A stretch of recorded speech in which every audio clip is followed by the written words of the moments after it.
everybody. Drew Dosek here with Verified Investing. And today we're going to go into some pro charts with commodities, break down some of these commodity charts and provide some good TA for you to take home, study, and use for potential trades. And if you're in the trade, it's good advice for where we're at with the current price action. So let's get into U.S. oil, one of the biggest commodities, certainly in the news this year with the Middle East conflict that was going on with Iran. So now we can see a beautiful decline that's been occurring on U.S. oil, paused a little bit at this level of support and actually dipped down a little bit lower, paused at this next level of support. Then we see price yesterday closed underneath this level and all underneath the consolidation. But today, trying to bounce back up and save itself, get above the declining trend line. Let me show you where this declining trend line is coming from. It's from a pivot back here in July 9th, a cap price when it was coming from below.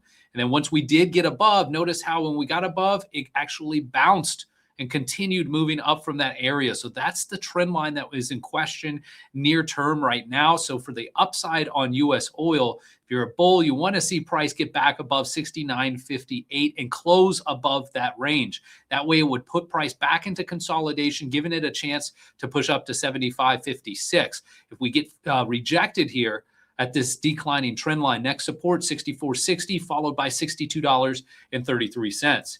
Into nat gas we go. Now, nat gas on the daily time frame, notice this inclining trend line in which price has broken, trailed it, and then confirmed the breakdown. We've even retested after confirming the breakdown. All in all, still staying with the sideways chop. Very, very minor if you're studying just the daily chart. Look at this move down and sideways consolidation. That's very much of a minor bear flag. But when I flip over to the weekly time frame, this just looks like consolidation. So even though we did some great analysis with this trend break, it's currently just doing some consolidating, and it's doing so right underneath an inclining trend line, which is the bottom of a parallel channel that it had broken out of back here in January of this year. So with us consolidating underneath this level, that tells us we're trying to build momentum, likely getting and gearing towards the winter months. I know we're in the summer. Heck, it's July. It's hot. We don't need nat gas here that often or much during the summertime in the United States, but we will more towards the fall and the winter. So this could be building a base to try to break back within that parallel channel. Once and if it does, resistance at 358. If this daily breakdown continues, be watching the low pivot, support at 303, followed by $2.90. But like I've said, it looks like we're putting in a great deal of consolidation here, trying to break, get back in within that parallel. Next up, we've got gold. Gold here, as you see, is really a story of two parallel channels. Let me delete this trend line real quick, and you can see that. I've got one inclining, larger parallel channel and one tighter, declining parallel channel that's taking us now outside the bottom of this parallel channel. Now, today, we're coming right back up and testing this parallel channel. It would be pretty near-term bullish for gold to get a daily close above this line today. That line is at $4,139. In essence, if we get a daily close above $4,040, that would be near-term bullish for gold, because we would do a couple different things. You see the declining 50% area of this parallel. One, we would close above that. Two, we would close above the inclining trend line. And then third, we would close above the high from this June 24th candle. All right, so all of that is just really, really good for gold if it can get above. But all three is what gold is fighting today, even with the 10-year yield pulling back ever so slightly, allowing the opportunity for people to pile back into gold. So that's what gold is facing near term for more upside. Once and if we can break that trend line, then we'll be looking at right in this range, the high pivot and these low pivots. 43.89 is the next key level of resistance for gold.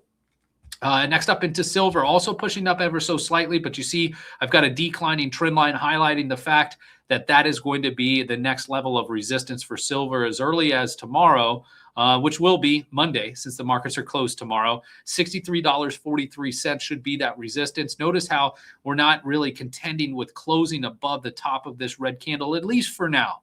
On silver, who knows? We've got an hour and 54 minutes left in the day. The high of that candle, $62.37. Putting in a daily close above that would be near-term positive for silver.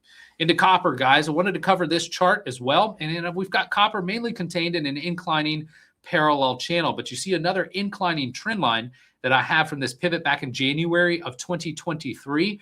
And notice how that hit the top pivot here in 24, hit the top pivot here in 25, and then we breached it on a few different occasions. But each time prices breached this inclining trend line, it quickly recovers back down underneath that trend line. So I'm still bringing this to our attention to highlight the fact this will be a level to contend with should we have price come back up to it. So near term, copper should have resistance at about $6.46. We've already bounced off this level of support at $5.59, got a pretty nice bounce. That will be minor support should price come back down to it.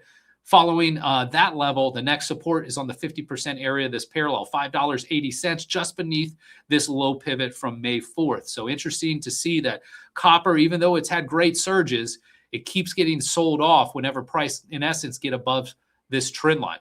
Lastly, into cattle, guys, I got cattle in this mix because I don't know about you. I'm interested in grilling out during the summer and getting back to eating some nice steaks. Cattle has really accelerated up the charts over the last few years. You can see this on the down at the bottom of the screen here.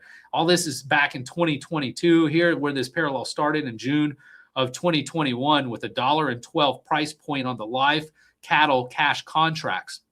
Now we're looking at $2.36, more than doubled what we were paying back here post-COVID in June 21st or June of 2021. So I bring your attention to where price action currently is, and you see what's starting to form, and I'm hopeful it continues to do so, guys. We got a left shoulder, a head, and a right shoulder, all right? So the neckline for this head and shoulders pattern is basically right around this 50% area of the parallel, just slightly above it. But you see when I connect armpit to armpit, price is getting close to potentially tagging this neckline. Now that neckline's $2.36. If you're like me and you want to see the price of cattle, hamburgers, and steak and all of that come down, we want to see a break of this trend line. And if so, here's a little education piece for you. All you need is 2 lines to figure out where price could go if we get a head and shoulders pattern with cattle. And what I did is I drew a simple trend line from the very high point of the head down to the neckline. Then I grab and pull that trend line over to where price will break or should break. And we haven't gotten a break now, so this is a little bit premature, but at least to give you and anticipate a potential level to provide, this is where the measured move would take us on cattle, down here to $2.12. Basically the low range of this parallel channel. So I am rooting in the next several days of trading. Let's see this price on cattle break. Give everybody here in the US a better opportunity to grill out during the summer and enjoy it, having an extra burger or an extra steak, because all that tastes great. All right, guys.